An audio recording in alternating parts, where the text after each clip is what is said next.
तरीके से बुलडोजर लेकर और घर की कुर्सियां तोड़ देंगे, घर पर चढ़ाई कर देंगे, हिंसक हो जाएंगे, तो ये कहीं ना कहीं पूरी तरीके से सरकार के इशारे पर हो रहा है और सरकार और पुलिस प्रशासन पूरी तरीके से फेल है। करड़ी सेना कहाँ की सेना, कौन सेना? सेना अगर है तो चीन के बॉर्डर पे भेजिए, पाकिस्तान के बॉर्डर पे भेजिए, जाके लड़ाई लड़े। पुलिस प्रशासन कहाँ है? पुलिस प्रशासन क्यों मूक दर्शक बनी थी? अगर वो बाहर निकलते, क्या उनके ऊपर हिंसक प्रवृत्ति के लोग अटैक नहीं करते? ये कोई गारंटी लेता है? उस दिन जिस दिन मुख्यमंत्री जी स्वयं वहां मौजूद हो, वहां पर क्या कानून व्यवस्था की व्यवस्था थी? जहां तक राणा सांगा की बात है, वही राणा सांगा है जिन्होंने बाबरनामा में अपनी आत्मकथा में बाबर ने मेंशन किया है कि इब्राहिम लोधी को हराने के लिए हमें राणा सांगा का पत्र प्राप्त हुआ था। अरे सेना तो एक है जो सियाचिन के बॉर्डर पे, कश्मीर के बॉर्डर पे, तिब्बत के बॉर्डर पे खड़ी होकर के हम लोगों की रक्षा कर रही है और हम लोग चैन की सांस लेकर के सो रहे हैं। तो सेना तो वो है। तो बताइए, अगर यही बात होगी तो पिछड़ा और दलित सेना अगर चला जाएगा तब कहाँ जाएगी करणी सेना? और करणी सेना आई कहाँ से? जब ये छत्री जो है 21 बार इस धरती विहीन हो गए थे। करणी सेना के सदस्य है मोहन चौहान का एक बयान है जो काफी वायरल हो रहा है। उन्होंने कहा है कि जो लाल सुमन को गोली मारेगा उनको 25 लाख रुपए का इनाम दिया जाएगा। अब सवाल ये उठता है कि राम राज्य के दौर में इस तरह की जो चीजें सामने आ रही, क्या उनकी गिरफ्तारी होगी? क्या उन पर किसी प्रशासन का कोई जोर दबाव होगा? इस सवाल को लेकर जनता के बीच में जाएंगे, बातचीत करेंगे। लालजी सुमन जो दलित सांसद, उन पर इस तरह की कार्रवाई की जो बात की जा रही है, क्या लग रहा है किसके इशारे पर सब चीजें सामने आ हो रही हैं? देखिए, ये पूरी तरीके से सत्ता संरक्षित गुंडे हैं और इन गुंडों को समाजवादी लोग, समाजवादियों की लाठी अब जवाब देने के लिए तैयार है, क्योंकि ये लोग अब अति कर चुके हैं। जिस तरीके से बीते दिनों लालजी सुमन जी के घर पर हिंसक आंदोलन किया गया, कहीं ना कहीं ये दर्शाता है कि मुख्यमंत्री योगी आदित्यनाथ और भारतीय जनता पार्टी के संरक्षित ये गुंडे जिस तरीके से बेखौफ घूम रहे हैं और कानून नाम का कोई चीज़ नहीं बचा है और कानून व्यवस्था पूरी तरीके से ध्वस्त है, इन पे कार्रवाई नहीं की जा रही है। इससे स्पष्ट हो जाता है कि सत्ता पक्ष विपक्ष के लोगों पर इस तरीके का बयान दिलवा रही है और ये जो इनाम देने की घोषणा कर रहे हैं, ये तमाम वो गुंडे और उस प्रवृत्ति के लोग हैं, उस पृष्ठभूमि के लोग हैं कि लगातार इस तरीके का बयान देते रहते हैं और इनको तुरंत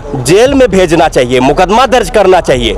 लेकिन पुलिस प्रशासन मूक दर्शक इसलिए बनी हुई है क्योंकि उसको पता है एक सत्ता संरक्षित गुंडे और माफिया लोग हैं। लेकिन लगातार अखिलेश यादव पर भी चीजें को सामने की गई थी। करणी सेना ने कहा था कि जो उनको आगरे में घुसने दी जाएगा, अगली कड़ी में घुसने दिया जाएगा। इस तरह के अखिलेश यादव कहीं ना कहीं खुला चैलेंज उनको भी दिया जाएगा इस मामले को लेकर। देखिए, करणी सेना की कोई औकात नहीं है।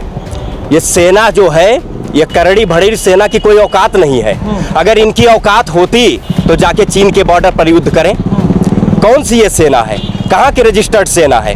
ये भारतीय जनता पार्टी का इनडायरेक्ट तरीके से संरक्षित गुंडों का संगठन है और कुछ नहीं। लेकिन जब समाजवादी लोग लोकतंत्र और संविधान की रक्षा के लिए जब भी इस तरीके की ताकतें मजबूत हुई हैं, सांप्रदायिक ताकतें मजबूत हुई है, तो समाजवादियों की लाठी इनको जवाब देने के लिए तैयार हुई है और अब वो वक्त आ गया है। इनकी औकात नहीं है, टिक नहीं पाएंगे। बस ये केवल बंद कमरे में इस तरीके का बयान दे। औकात की बात करें, लेकिन लगातार हर दिन कोई ना कोई बयान सामने आ रहा है। उन्होंने कहा है, करणी सेना ने कहा है कि 10 तारीख तक समय दिया जा रहा है, अगर माफी नहीं मांगेंगे तो देश भर के राजपूत पूरे आगरे को कहीं ना कहीं घेर लेंगे। अभी से उन्होंने तैयारी करके रखी है चीज को। नहीं तो इससे क्या प्रदर्शित होता है? माफी अगर कोई बयान दिया है तो उससे संबंधित आप कानून व्यवस्था के तहत आप पुलिस के पास जाएंगे, FIR दर्ज कराएंगे।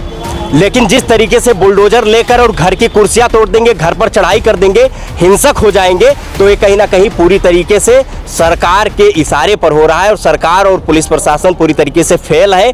और इनके ऊपर पुनः हम लोग ये मांग करते हैं, इस तरीके के जो बयान दिए जा रहे हैं इनके ऊपर कार्रवाई किया जाए, अन्यथा ये हिंसक प्रवृत्ति के लोगों को हम लोगों को मजबूरन जवाब अपनी भाषा में देना पड़ेगा। सरकार के हाथ में कैसे हो सकता है? सरकार मतलब कहीं योगी जी के तो कार्यकर्ता है नहीं, उनके अपने सदस्य, अपनी एक टीम है। वो कह रहे कि हमारे राजपूत हैं, जो राणा सांगा हमारे राजपूत समाज के थे, उनका कहीं ना कहीं अपमान हो रहा है, इसलिए वो लोग उनके अंदर आक्रोश इस मामले को लेकर है। देखिए, जिस तरीके से ये चटपुंजिया लोग हैं, पहली बात, और जो आप बता रहे हैं कि कैसे मान लिया जाए कि ये सरकार के इशारे पर नहीं है, हम कह रहे हैं पुलिस प्रशासन कहाँ है? पुलिस प्रशासन क्यों मूक दर्शक बनी थी? अगर वो बाहर निकलते, क्या उनके ऊपर हिंसक प्रवृत्ति के लोग अटैक नहीं करते? ये कोई गारंटी लेता है? उस दिन, जिस दिन मुख्यमंत्री जी स्वयं वहाँ मौजूद हो, वहाँ पर क्या कानून व्यवस्था की व्यवस्था थी? जहाँ तक राणा सांगा की बात है, वही राणा सांगा है जिन्होंने बाबरनामा में, अपनी आत्मकथा में बाबर ने मेंशन किया है कि इब्राहिम लोधी को हराने के लिए हमें राणा सांगा का पत्र प्राप्त हुआ है।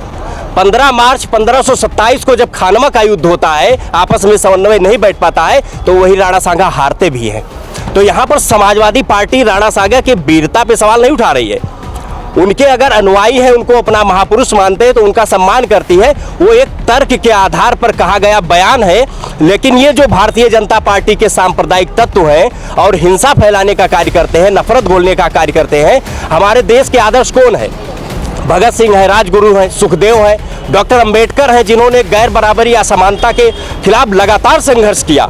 जिन लोगों ने गले में हांडी बांध दिया, पीठ में झाड़ू बांध दिया, जिस तरीके से अस्पृश्यता में ढकेल दिया और समाज को मुख्य धारा में नहीं आने दिया, वो लोग क्या बात करते हैं? कौन सी सेना बनाकर घूमते हैं? ये भगत सिंह का अपमान करते हैं, ये डॉक्टर अंबेडकर का अपमान करते हैं। बीते दिनों आपने देखा होगा कि सदन में खड़े होकर देश के गृह मंत्री अमित शाह जिस तरीके से डॉक्टर अंबेडकर का अपमान किए, इससे स्पष्ट हो जाता है कि इनकी मंशा क्या है। ये संविधान विरोधी लोग हैं, ये डॉक्टर अंबेडकर विरोधी लोग हैं, ये समता मूलक समाज के विरोधी लोग हैं, ये समानता के विरोधी लोग हैं, और इनको पूरी जनता देख रही है और इनको जवाब देने के लिए तैयार है लोकतांत्रिक तरीके से। अगर लोकतांत्रिक तरीके से नहीं मानते हैं तो इनको लाठी से भी समझाने के लिए देश की जनता तैयार है। चलिए ठीक है, और भी लोगों से बातचीत करेंगे। उस मामले को लेकर क्या उन्हें कहना चाहेंगे?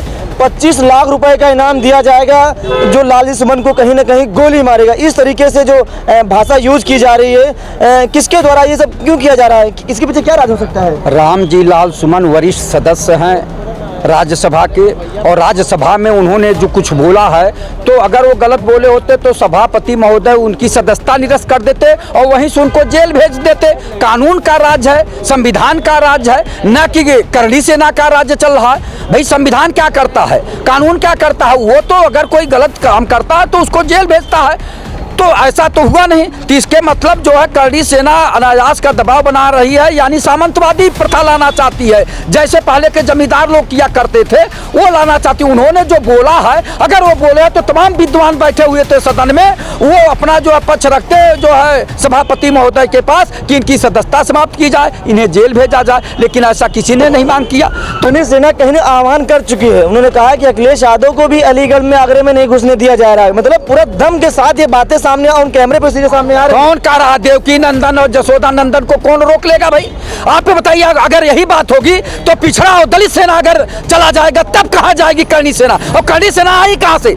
जब ये छत्री जो है 21 बार धरती विहीन हो गए थे, छत्री लोगों का कुछ पता नहीं था, 21 बार शायद जो है धरती विहीन हो गए थे छत्री। 21 बार छत्री धरती विहीन हो गए थे, तो कहां से आई है करणी सेना? पहले तो इस पर रिसर्च होना चाहिए, इस पर बात होनी चाहिए। लेकिन ये केवल करणी सेना करणी सेना करणी सेना कहा जा रहा है। हम करणी सेना से पूछना चाहते हैं कि अगर पिछड़ा और दलित सेना अगर तैयार हो गई आपके तर्ज पे, तब आप क्या करेंगे? यहाँ कानून काम करेगा, संविधान काम करेगा। कोई भी कानून को अपने हाथ में लेने का जो है जुर्रत न उठावे, हिम्मत न जुटावे। ये माननीय मुख्यमंत्री जी का जो है व्यवस्था है कि तत्काल जो लोग देश में उग्रवाद पैदा करना चाहते हैं, सामंतवाद पैदा करना चाहते हैं, तो अभी से तत्काल कानून जो है काम करे, उनको बंद करे, जेल भेजे और FIR दर्ज करे। 10 तारीख को करणी सेना आह्वान कर दिया है कि अगर 10 तारीख तक वो माफी नहीं मांगते हैं तो पूरे देश के कहीं न कहीं राजपूत समाज के लोग आगरा का घेराव करेंगे। यानी बहुत बड़ी संख्या आगरा में पहुंचने वाली है। माहौल एकदम से गर्म होगा। पहली चीजें सामने आ रही और लगातार आज एक नया बयान दे दिया गया है। बहुत पहले की बात है, अभी आप जो कहेंगे तो बहुत लोगों को मिर्ची लग जाएगी। जब जमींदारी प्रथा था तो थूक के चटाने का भी काम करते थे। अभी हमारा एक भाई बोला है ना कि हाड़ी और पीछे झाड़ू बांध दिया जाता था, तो तमाम स्थितियां उस पर हम नहीं जाना चाहते। पीछे इतिहास का पन्ना अगर खोलेंगे तो बहुत दर्द होगा और बहुत तकलीफ होगी। लेकिन अब आपको देश को आगे ले जाना है, प्रदेश को आगे ले जाना है। आप कह रहे हैं कि वो पूरे देश के जो है करणी सेना आ जाएंगे। अगर पूरे देश का पिछड़ा दलित सेना आ गया तब आप क्या करेंगे? आप इस बात पर गौर करिए।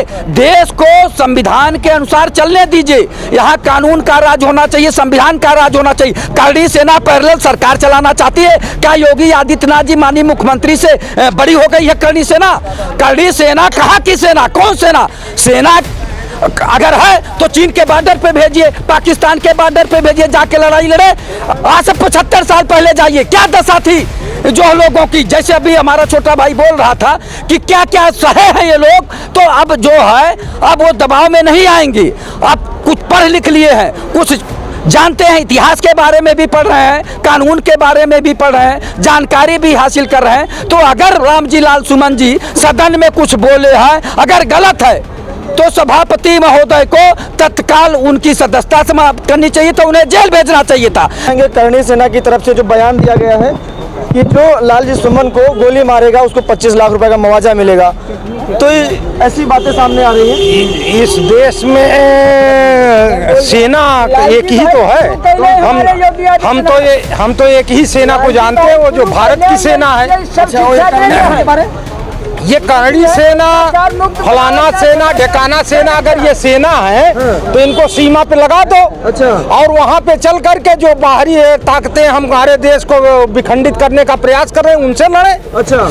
ये आपस में लड़ने के बजाय अगर आप सेना बना रहे हो तो आप सीमा पे सियाचिन के उस पे चलो, वहाँ पे खड़े हो जाओ। और भाई जो आतंकवाद फैला रहे हैं, जो हमारे देश के नागरिकों को, अरे सेना तो एक है जो सियाचिन के बॉर्डर पे, कश्मीर के बॉर्डर पे, तिब्बत के बॉर्डर पे खड़ी होकर के हम लोगों की रक्षा कर रही है और हम लोग चैन की सांस लेकर के सो रहे हैं। तो सेना तो वो है।